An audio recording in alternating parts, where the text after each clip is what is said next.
একদিন প্রিয় নবী মুহাম্মদ সাল্লাল্লাহু আলাইহি সাল্লাম তার কন্যা ফাতিমা রাদিয়াল্লাহু তাআলা আনহাকে ডাকলেন। রাসূলুল্লাহ সাল্লাল্লাহু আলাইহি সাল্লাম বললেন, ফাতিমা, মদিনায় এক কাঠুরিয়ার স্ত্রী আছেন যিনি এমন এক আমল করেন যার কারণে তিনি তোমার আগেই জান্নাতে প্রবেশ করবেন। ফাতিমা রাদিয়াল্লাহু তাআলা আনহা অবাক হয়ে বললেন, আব্বা, আমি তো জান্নাতের নারীদের সর্দারিনী, কিভাবে কেউ আমার আগে জান্নাতে যাবে? রাসূলুল্লাহ সাল্লাল্লাহু আলাইহি সাল্লাম মুস্কি হেসে বললেন, সময় হলে আমি তোমাকে তার সাথে দেখা করাবো। কিছুদিন পরে ফাতিমা রাদিয়াল্লাহু তাআলা আনহা কাঠুরিয়ার স্ত্রীর ঠিকানা পেলেন। প্রথম দিন দরজায় গিয়ে বললেন, আমি নবীর মেয়ে ফাতিমা, ঘরে ঢুকতে পারি কি? কিন্তু ভিতর থেকে উত্তর এলো, আপনি নবীর মেয়ে, জান্নাতের সর্দারিনী, কিন্তু আমি স্বামীর অনুমতি ছাড়া আপনাকে ঘরে ঢুকতে দিতে পারি না। কাল আসুন, অনুমতি নিয়ে রাখবো। দ্বিতীয় দিন গেলেন, কিন্তু সেদিন তিনি বড় ছেলে হাসান রাদিয়াল্লাহু তাআলা আনহুকে নিয়ে গিয়েছিলেন। সেদিনও কাঠুরিয়ার স্ত্রী বললেন, আপনার জন্য অনুমতি আছে, কিন্তু হাসানের জন্য নেই, কাল আসুন। তৃতীয় দিন গেলেন,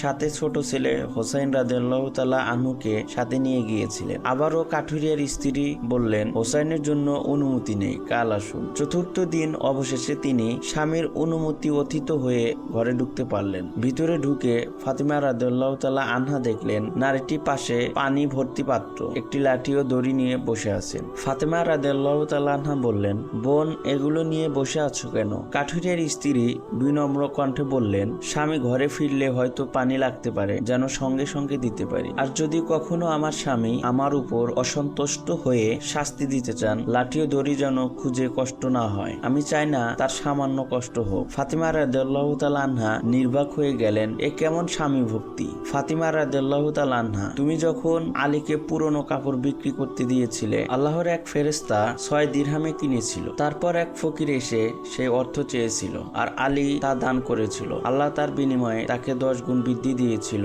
তুমি সাময়িক সন্দেহ করেছিলে, কিন্তু ওই কাঠুরিয়ার স্ত্রী কখনো স্বামীর উপর সন্দেহ আনেননি, বরং কষ্টের মধ্যেও স্বামীকে সম্মান করেছে। কিয়ামতের দিন তুমি সেই লাল ঘোড়ায় চড়ে জান্নাতে প্রবেশ করবে, যার লাগাম হবে সেই কাপড়, আর সেই লাগাম ধরবে কাঠুরিয়ার স্ত্রী। এজন্যই সে তোমার আগেই জান্নাতে প্রবেশ করবে। এভাবেই বেশ কিছুদিন অতিবাহিত হয়ে গেল। এর মধ্যে হযরত ফাতিমা রাদিয়াল্লাহু তাআলা আনহা অসুস্থ হয়ে পড়লেন। একে তো তিনি অসুস্থ, অন্যদিকে একাধারে 3 দিন তার বাড়িতে কোনো খাবার ছিল না। খাবার না খেয়ে এবং অসুস্থতার কারণে হযরত ফাতিমা রাদিয়াল্লাহু তাআলা আনহা খুবই দুর্বল হয়ে পড়লেন। শেরে খোদা হযরত আলীর কাছে তখন কোনো অর্থ ছিল না, যেটা দিয়ে হযরত আলী কোনো খাবার কিনে আনতে পারে। 3 দিন অতিবাহিত হওয়ার পরে হযরত ফাতিমা রাদিয়াল্লাহু তাআলা আনহা আলী রাদিয়াল্লাহু তাআলা আনহুর হাতে একটি কাপড় দিয়ে বললেন, হ্যাঁ আমার প্রিয় স্বামী, আপনার হয়তো মনে আছে আব্বাজান মুহাম্মদ সাল্লাল্লাহু আলাইহি সাল্লাম আমাদের বিয়ের সময় এই কাপড়টি আমাকে হাদিয়া দিয়েছিলেন। এটি অত্যন্ত বরকতময় একটি কাপড়। আমার মনে হচ্ছে না যে এই কাপড়টি আমি বিক্রি করে দেই। তারপরও যেহেতু আমাদের ঘরে 3 দিন যাবত কোনো খাবার নেই, তাই আপনাকে এই বরকতময় কাপড়টি আমি দিচ্ছি। আপনি এটিকে বাজারে বিক্রি করে এর মূল্য দিয়ে আপনি কিছু খাবার কিনে আনুন। হযরত আলী রাদিয়াল্লাহু তাআলা আনহু ফাতিমা রাদিয়াল্লাহু তাআলা আনহার কাছ থেকে কাপড়টি নিয়ে বিক্রি করার উদ্দেশ্যে বাজারের দিকে রওনা হলো। ঠিক কাপড়টি নিয়ে বাজারে পৌঁছালেন এবং সে বিক্রি করার জন্য অনেক ক্রেতাকে দেখালেন, কিন্তু কাপড়টি অত্যন্ত পুরনো হওয়ায় সেটি কেনার জন্য কেউ আগ্রহ হচ্ছিল না। এ কারণে হযরত আলী রাদিয়াল্লাহু তাআলা আনহা অত্যন্ত নিরাশ হয়ে পড়লেন। তখন তিনি আল্লাহ রাব্বুল আলামিনের দরবারে ফরিয়াদ করলেন, হে রাব্বুল আলামিন, এই কাপড়টি অত্যন্ত পুরাতন, তাই এটি কেনার জন্য কোনো ক্রেতা আগ্রহ দেখাচ্ছে না। 3 দিন যাবত নবীজি সাল্লাল্লাহু আলাইহি সাল্লামের কলিজার টুকরো হযরত ফাতিমা রাদিয়াল্লাহু তাআলা আনহা হাসান হোসাইন না খেয়ে আছেন। আল্লাহ, আজকে যদি আমি এই কাপড়টি বাজারে বিক্রি করে এর মূল্য দিয়ে খাবার কিনে বাড়িতে যদি না যেতে পারি, তাহলে আজকেও তাদেরকে না খেয়ে থাকতে হবে। আপনি এই কাপড়টি কেনার জন্য একজনকে তার ব্যবস্থা করে দিন। হযরত আলী রাদিয়াল্লাহু তাআলা আনহু এই দুয়ার পরে একজন ক্রেতা আগমন করলো এবং সে তাকে প্রশ্ন করলো, আলী, তুমি কি এই কাপড়টি বিক্রি করতে চাও? হযরত আলী রাদিয়াল্লাহু তাআলা আনহু বললেন, জনাব, আমি তো এই কাপড়টি বিক্রি করার জন্য বাজারে নিয়ে এসেছি। তখন সে বলল, কি পরিমাণ অর্থ দিলে তুমি এই কাপড়টি বিক্রি করবে? শেরে খোদা হযরত আলী রাদিয়াল্লাহু তাআলা আনহু জানতেন এই কাপড়টি অত্যন্ত পুরাতন, এর মূল্য সর্বোচ্চ 1 দিরহাম বা 2 দিরহাম হতে পারে। তাই তিনি কোনো দাম না চেয়ে বললেন, জনাব, আপনার যা মর্জি তাই প্রদান করুন, আমি নিজে থেকে এই কাপড়টির কোনো দাম চাচ্ছি না। তখন সেই ক্রেতা বলল, আমি 6 দিরহাম দিলাম, দিয়ে কাপড়টি ক্রয় করতে চাই, তুমি কি বিক্রি করতে রাজি আছো? হযরত আলী রাদিয়াল্লাহু তাআলা আনহা খুশির সাথে রাজি হয়ে গেলেন এবং বললেন, জনাব, আপনি আমাকে 6 দিরহাম দিয়ে এই কাপড়টি ক্রয় করতে পারেন। এরপর ক্রেতা হযরত আলীকে আলীকে 6 দিরহাম দিল এবং হযরত আলী সেই কাপড়টি ক্রেতার কাছে হস্তান্তর করলেন। এরপর আল্লাহর তরফ থেকে একজন ফেরেশতা এসে হযরত আলীকে পরীক্ষা করার জন্য একটি ভিখারির বেশে এসে তার কাছ থেকে কিছু দান চাইলেন, কিন্তু নবীজের সাহাবীদের ভিতর তারা ছিল অনেক দানশীল। এ কারণে হযরত আলী তার ঘরে খাবার না থাকা সত্ত্বেও তিনি আল্লাহর উদ্দেশ্যে সেই কাপড় বিক্রি করা টাকাগুলো দান করলেন। হযরত আলী সেই 6 দিরহাম দান করার পর মনে মনে বলতে লাগলেন, আল্লাহ আমার উত্তম অভিভাবক, এই ভিক্ষুককে আমি 6 দিরহাম দান করে দিলাম, আল্লাহ রাব্বুল আলামিন আমার জন্য উত্তম ব্যবস্থা করে দেবেন। এরপর অত্যন্ত চিন্তিত এবং পেরেশান মনে হযরত আলী সামনের দিকে চলতে লাগলেন। ইতিমধ্যে দেখা গেল এক ব্যক্তি হযরত আলী রাদিয়াল্লাহু তাআলা আনহুর কাছে একটি লাল ঘোড়া নিয়ে আসলো এবং সে তাকে বলল, হে শেরে খোদা আলী, আপনি কি আমার কাছ থেকে এই লাল ঘোড়াটি কিনতে যাচ্ছেন? তখন হযরত আলী রাদিয়াল্লাহু তাআলা আনহু বললেন, ভাই আমি কিভাবে এই ঘোড়াটি আপনার কাছ থেকে কিনবো, আমার হাতে তো কোনো অর্থ নেই। তখন সেই ব্যক্তি বলল, হে শেরে খোদা হযরত আলী, আমি বাকিতে আপনার কাছে এই ঘোড়াটি বিক্রি করব,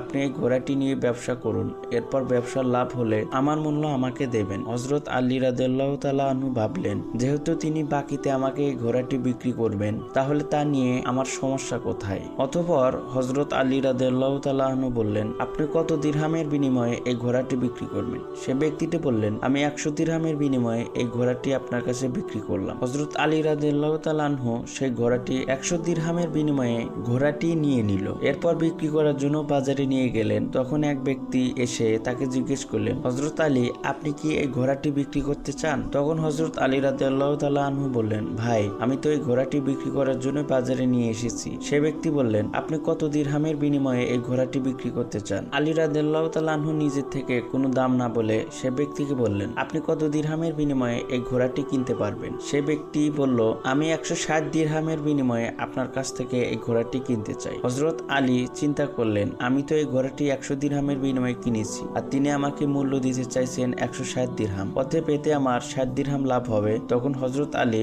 বললেন, ভাই আমি আপনার কাছে 160 দিরহামের বিনিময়ে এই ঘোড়াটি বিক্রি করে দিলাম। সে ব্যক্তি 160 দিরহামের বিনিময়ে হযরত আলীর কাছ থেকে এই ঘোড়াটি কিনে নিয়ে গেলেন। হযরত আলী যে ব্যক্তির কাছ থেকে সেই ঘোড়াটি কিনেছিলেন তাকে 100 দিরহাম পরিশোধ করার পরেও তার কাছে রয়ে গেল 60 দিরহাম। তিনি 6 দিরহাম আল্লাহর রাস্তায় দান করছিলেন। আল্লাহ রাব্বুল আলামিন তার বিনিময়ে তাকে 10 গুণ বৃদ্ধি করে দেন। হযরত আলী তারপর সেই টাকাগুলো দিয়ে বিপুল পরিমাণে খাবার কিনে বাড়িতে গেলেন এবং হযরত ফাতেমা রাদিয়াল্লাহু তাআলা আনহা সেই খাবারগুলো দেখে বললেন, আমি আপনাকে যে কাপড়গুলো দিয়েছিলাম সেগুলো তো এত দাম হওয়ার কথা না, আপনি এত খাবার কোথায় থেকে নিয়ে আসলেন? হযরত ফাতেমা রাদিয়াল্লাহু তাআলা আনহা একটু সন্দেহ করে বসলেন এবং হযরত আলীকে বললেন, আপনি প্রকৃত ঘটনা খুলে বললেই বাড়িতে প্রবেশ করতে পারবেন। হযরত আলী তখন ফাতেমা রাদিয়াল্লাহু তাআলা আনহাকে বললেন, তুমি তো জানো তোমার স্বামী কখনো অবৈধ পথে উপার্জন করতে পারে না, সে হালাল পন্থায় উপার্জন করে এনেছে, এটা তোমার বিশ্বাস হচ্ছে না? কিন্তু হযরত আলীর এই কথাগুলো হযরত ফাতেমা রাদিয়াল্লাহু তাআলা আনহা কোনোভাবেই বুঝতে চাইছিলেন না। হযরত আলী ও হযরত ফাতেমার মাঝে এই ঘটনা ঘটার কিছুদিন পরে নবী পাক সাল্লাল্লাহু আলাইহি সাল্লাম হযরত ফাতেমাকে তার দরবারে ডাক দিলেন। অথবা তিনি তাকে বললেন, হে ফাতেমা, তোমার কি মনে আছে আমি কিছুদিন পূর্বে তোমাকে বলেছি একজন কাঠুরিয়ার স্ত্রী তোমার পূর্বে জান্নাতে প্রবেশ করবে? হযরত ফাতেমা রাদিয়াল্লাহু তাআলা আনহা বললেন, অবশ্যই আমার মনে আছে এবং আমি সেই কাঠুরিয়ার স্ত্রীর সঙ্গে সাক্ষাৎ করার জন্যই অধীর আগ্রহে ব্যাকুল হয়ে আছি। ফাতেমা রাদিয়াল্লাহু তাআলা আনহা বললেন, আব্বাজান, হ্যাঁ আমি তার সাথে দেখা করে এসেছি। নবী করিম সাল্লাল্লাহু আলাইহি সাল্লাম বললেন, তুমি কি দেখেছো? হযরত ফাতেমা রাদিয়াল্লাহু তাআলা আনহা তখন বললেন, সেই মেয়েটি অত্যন্ত স্বামী ভক্ত। তখন মুহাম্মদ সাল্লাল্লাহু আলাইহি সাল্লাম বললেন, ফাতেমা, তার কাছ থেকে তোমার শেখার অনেক কিছু রয়েছে। হযরত ফাতেমা রাদিয়াল্লাহু তাআলা আনহা তখন বললেন, আব্বাজান, আমি তার কাছ থেকে কি কি শিক্ষা গ্রহণ করতে পারি এবং সে কিভাবে আমার পূর্বে জান্নাতে যাবে এই ব্যাপারটি আমাকে বুঝিয়ে বলুন। রাসূলুল্লাহ সাল্লাল্লাহু আলাইহি সাল্লাম তখন বললেন, ফাতেমা শোনো, তুমি কিছুদিন আগে তোমার স্বামী আলীকে একটি পুরাতন কাপড় বিক্রি করার জন্য দিয়েছিলে। হযরত আলী সেই কাপড় বিক্রি করে তা অর্থ দিয়ে তোমার জন্য অনেক খাবার কিনে এনেছিল, কিন্তু তুমি সন্দেহ করেছিলে যে হযরত আলী এগুলো বৈধ পথে উপার্জন করেছে কিনা। এর জন্য জন্য তুমি তোমার স্বামীকে ঘরে প্রবেশ করতে দাওনি এবং বিভিন্ন প্রশ্ন করার মাধ্যমে তাকে কষ্ট দিয়েছিলে, অথচ তুমি জানতে তোমার স্বামী হযরত আলী কখনো কোনোদিনও অবৈধ পথে উপার্জন করে না। ফাতেমা, তুমি যখন আলীকে সে কাপড়টি বিক্রি করার জন্য দিয়েছিলে, হযরত আলী তার জন্য ক্রেতা খুঁজে পাচ্ছিল না, তখন আল্লাহ রাব্বুল আলামিন তার ফেরেশতা মিকাইলকে সেই কাপড়টি কেনার জন্য পাঠিয়েছিলেন। আল্লাহর ফেরেশতা মিকাইল সেই কাপড়টি আলীর কাছ থেকে 6 দিরহামের বিনিময়ে কিনেছিল। এরপর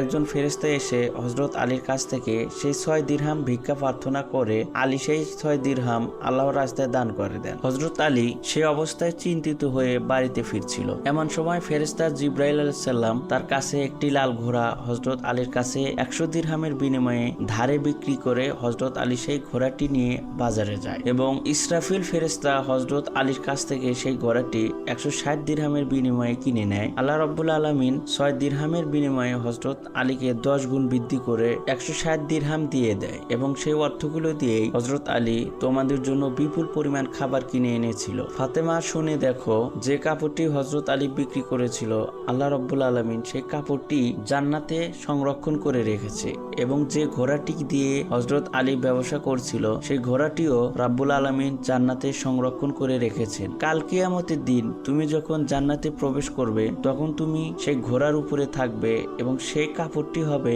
ঘোড়ার লাগাম, আর সেই লাগামটি ধরে থাকবে ওই কাঠুরিয়ার স্ত্রী। লাগামটি ধরে রাখার কারণে সে তোমার আগে জান্নাতে প্রবেশ করবে এবং তুমি তারপরে জান্নাতে প্রবেশ করবে। সেই কাঠুরিয়ার স্ত্রীর অতুলনীয় স্বামী ভক্তি হলো তার এই মর্যাদা প্রাপ্তির একমাত্র কারণ।